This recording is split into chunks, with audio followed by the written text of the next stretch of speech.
आप और हम जिस चुनाव के निर्णय का इंतजार कर रहे थे वो इंतजार खत्म हुआ।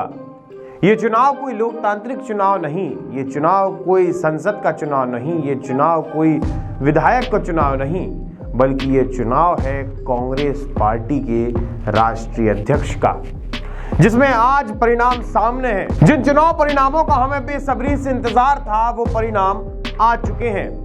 ये कोई लोकतांत्रिक चुनाव के परिणाम नहीं, ये परिणाम है कांग्रेस पार्टी के राष्ट्रीय अध्यक्ष के, जिसमें दो दावेदार सामने थे, पहले मल्लिकार्जुन खड़गे और दूसरे शशि थरूर। मल्लिकार्जुन खड़गे को इस चुनाव में 7,897 वोट मिले हैं, तो वहीं शशि थरूर को 1,072 वोट मिले हैं। इसका मतलब मल्लिकार्जुन खड़गे लगभग 24 साल बाद कांग्रेस पार्टी के गैर गांधी परिवार से राष्ट्रीय अध्यक्ष चुने गए हैं। लेकिन बार बार वो बयान जो उन्होंने मध्य प्रदेश की राजधानी भोपाल में दिया था कि जब बकरा ईद पर बचेगा तब तो मुहर्रम में नाचेगा, ये बयान लगातार ट्रेंडिंग में है। क्या कारण है कि मल्लिकार्जुन खड़गे ने राजधानी भोपाल में ये बयान दिया था और नामांकन दाखिल करने के बाद भी वो हमेशा ये बात कह रहे थे कि राहुल गांधी कांग्रेस पार्टी के अच्छे अध्यक्ष साबित होंगे। नमस्कार, मैं आशुतोष भार्गव, आप देख रहे हैं आयुध।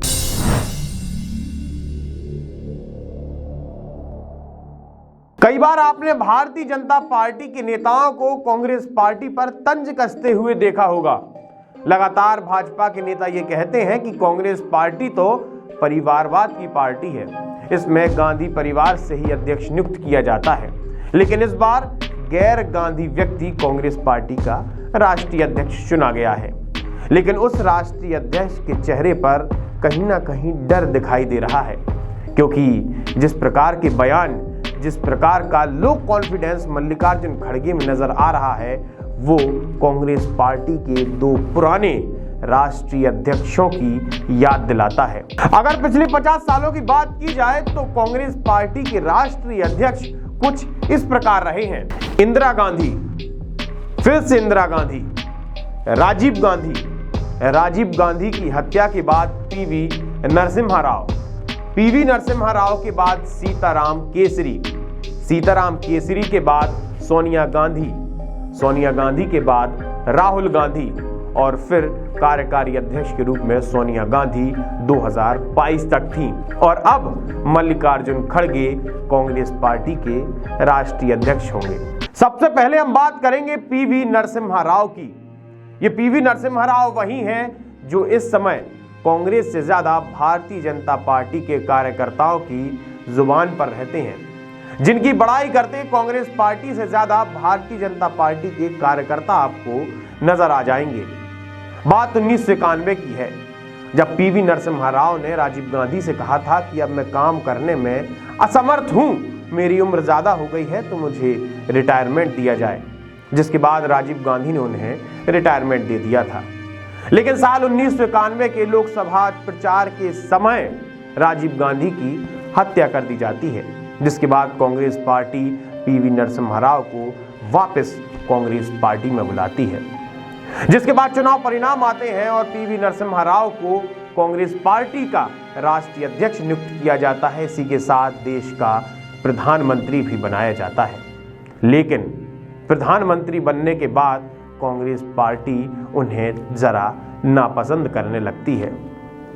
जितने समय वो कांग्रेस पार्टी के राष्ट्रीय अध्यक्ष रहे, साथ ही जितने समय तक वो इस देश के प्रधानमंत्री रहे, कांग्रेस पार्टी के कार्यकर्ताओं ने, उच्च स्तर के कार्यकर्ताओं ने उनकी इज्जत करना, उनको सम्मान देना सही नहीं समझा। लेकिन साल 2004 में जब पीवी नरसिम्हा राव की मौत हुई तो देश के पूर्व प्रधानमंत्री, साथ ही कांग्रेस पार्टी के पूर्व राष्ट्रीय अध्यक्ष का शव कांग्रेस पार्टी के कार्यालय के बाहर लाया गया।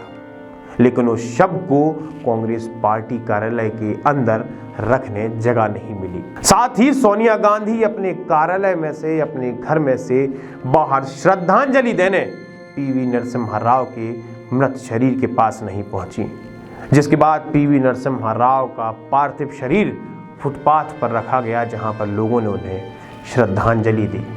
ऐसा माहौल देखने के बाद पीवी नरसिम्हा राव के परिचित, उनके समर्थक, उनके परिवारजन पीवी नरसिम्हा राव के पार्थिव शरीर को फुटपाथ के किनारे रख देते हैं, जिसके बाद लोग उन्हें बारी बारी कर फुटपाथ पर श्रद्धांजलि देते हैं। जिस बात का उल्लेख वरिष्ठ नेता मार्गरेट अल्वा ने अपनी आत्मकथा कवरेज एंड कमिटमेंट में की है, जो 2016 में प्रकाशित की गई थी। पीवी नरसिम्हा राव के बाद बारी आती है कांग्रेस पार्टी के पूर्व गैर गांधीयन राष्ट्रीय अध्यक्ष सीताराम केसरी की। सीताराम केसरी कांग्रेस पार्टी के दिग्गज नेता थे, साथ ही स्वतंत्रता आंदोलन में कई बार जेल गए, जहां पर उन्हें कांग्रेस पार्टी ने अच्छे बड़े दायित्वों से उन्हें नवाजा था। साथ ही 1971 से लेकर 2000 तक सीताराम केसरी 5 बार राज्यसभा सदस्य भी रहे, जिसके बाद उन्हें कांग्रेस पार्टी का राष्ट्रीय अध्यक्ष नियुक्त किया गया। लेकिन जब वो राष्ट्रीय अध्यक्ष बने तो बड़े बड़े मंचों से एक बात कहते थे कि कांग्रेस पार्टी में कम पढ़ा लिखा सामान्य व्यक्ति भी उच्च पद पर पहुंच सकता है। लेकिन ये बात सोनिया गांधी को रास नहीं आती थी, जिसके चलते सोनिया गांधी ने एक षड्यंत्र रचा। षड्यंत्र ऐसा कि कुछ नेता कांग्रेस पार्टी के सोनिया गांधी के साथ थे। उन्होंने कई बार सीताराम केसरी को नीचा दिखाने की कोशिश की।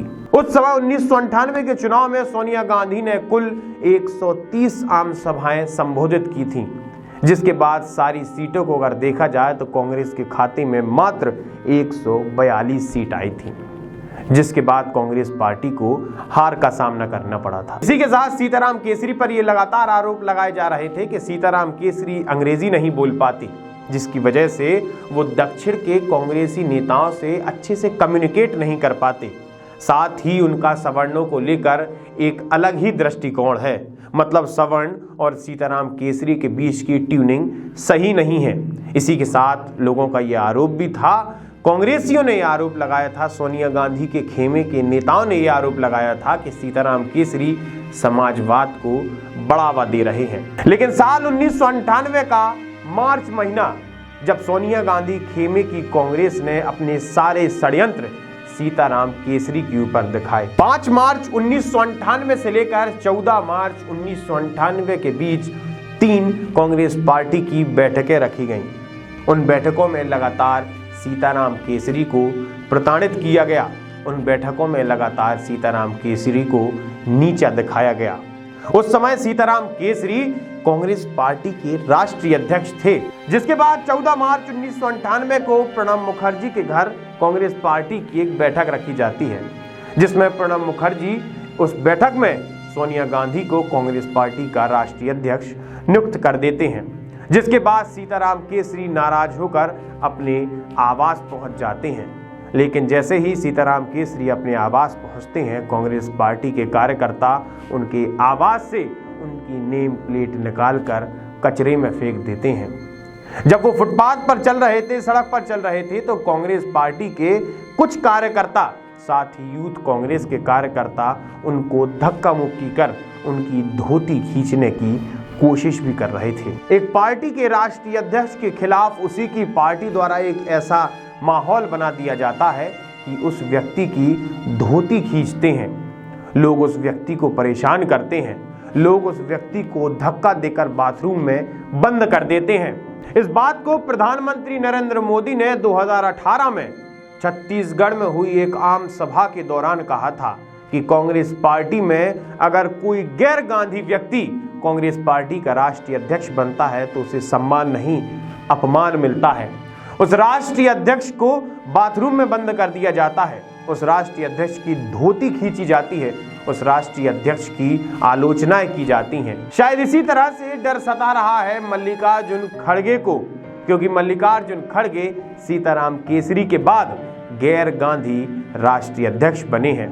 उनका हाल भी कहीं ये ना हो जाए कि धोबी का कुत्ता ना घर का ना घाट का, क्योंकि मल्लिकार्जुन खड़गे ने ये बात तो स्वीकार कर ली है कि मैं सोनिया गांधी का बलि का बकरा हूं। अब आगे चलकर ये हालत ना हो जाए कि एक धोबी का कुत्ता ना वो घर का रहे ना घाट का। देखो, पहले तो मेरा संगठन चुनाव इसमें आया हूँ हमारे में कहावत है, मैं बहुत जगह रिपीट करता हूँ, बकरी ईद में बचेंगे तो मोहर्रम में नाचेंगे। पहले तो मेरा चुनाव खत्म होने दो, मैं अध्यक्ष बनने दो, उसके बाद देखेंगे। लेकिन आप हमारे साथ जुड़े रहिए, देखते रहिए आयुध। आगे देखना है कि मल्लिकार्जुन खड़गे ताज पहनकर ऊपर पहुंचते हैं या फिर उनका भी तिरस्कार कर दिया जाएगा। आप जुड़े रहिए हमसे, देखते रहिए आयुध। आप हमारे चैनल को सब्सक्राइब कर सकते हैं, फेसबुक पेज को लाइक कर सकते हैं, साथ ही इंस्टाग्राम पर आप हमें फॉलो कर सकते हैं। आपका बहुत बहुत धन्यवाद।